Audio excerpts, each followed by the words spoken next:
ನೋಡಿ ಏಜ್ ಇದ್ರೆ ಆರ್ಡರ್ ಮಾಡವನೆ ಮಾಡಿ ನಮ್ಮ ಹುಡುಗ ಎಲ್ಲ ಹೊಗೆ ಆಗಿವೆ. ನಮ್ಮ ಹತ್ರ ಬೇಡ.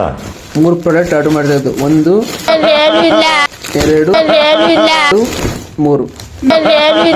3 ಹೊಗೆ ಪ್ರಾಡಕ್ಟ್.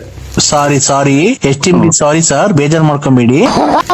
ಆರ್ಡರ್ ಮಾಡಿ ಅದು ಹೆಂಗ್ ಬರುತ್ತೋ ಗೊತ್ತಿಲ್ಲ. ಅದು ಕಮ್ಮಿ ದುಡ್ಡು ಕೊಟ್ಟರು, ಸ್ವಲ್ಪ ನೀಟಾಗಿ ಕೊಡ್ಬೇಕಲ್ಲ ಅವರು. ಕಷ್ಟ ಕಣಪ್ಪ. ಶರ್ಟ್ ಕಲರ್ ನೋಡಿದ್ರೆ ಬ್ರೌನ್ ಕಲರ್ ಬರ್ಬೇಕಾಗಿತ್ತು, ಅದ್ ನೋಡ್ರೆ ಗೋಲ್ಡ್ ಕಲರ್ ಬಂದೈತಿ. ಪ್ಯಾಂಟ್ ಚೇರ್ ಬಂದೈತಿ, ಡ್ಯಾಮೇಜ್.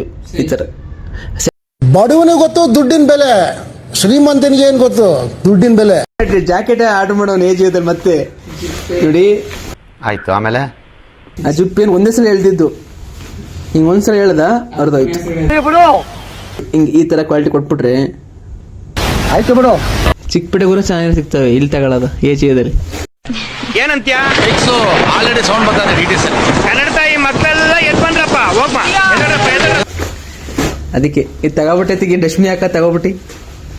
ನನಗೆ ಎಷ್ಟು ಚೀಪ್ ಅನಿಸ್ಬಿಡ್ತು ಅಂದ್ರೆ, ಥೋ ನಿಮ್ಮ ಈ ತರದೆಲ್ಲ ಇದಾರೆ ಜನ. ಹೋಲ್ಸೇಲ್ ಹೊತ್ತಿಗೆ ಚಿಕ್ಕಪೇಟೆಲ್ ಮಾರಿದ್ರು ಆಗುತ್ತತಿ ಎಲ್ಲಾನು. ಯಾಕೆ ಕಳಿಸ್ತೀರಾ ಈಗ?